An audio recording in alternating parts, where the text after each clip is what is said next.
घराची कौले काढून 4.25 लाखांची चोरी। नागोठणे पोलीस ठाणे हद्दीतील पेण तालुक्यातील मुंढाणी येथील नामदेव घासे यांच्या घराची कौले काढून साधारण 3,76,600 रुपये किमतीचे दागिने व रोख रक्कम चोरून नेली आहे।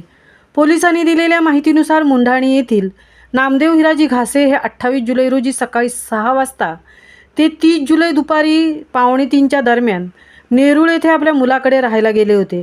त्या दरम्यान घरात कोणीही नाही याचा फायदा घेत अज्ञात चोराने त्यांच्या घराची कौले काढून आत प्रवेश करत 1,75,000 रुपये किमतीचे 7 तोळे वजनाची एक सोन्याची गंठण, 1 लाख रुपये किमतीच्या 4 तोळे वजनाच्या सोन्याच्या 2 बांगड्या, 25,000 रुपये किमतीच्या 10 ग्राम वजनाच्या कानातील चैन, 25,000 किमतीच्या 10 ग्राम वजनाच्या कानातील कुडी, 50,000 रुपयांच्या 500च्या नोटा, 1,600 रुपयांचे 500, 200, 100 व 50 रुपयांच्या नोटा असा एकूण 3,76,600 रुपये किमतीचे दागिने व रोख रक्कम चोरून नेली आहे।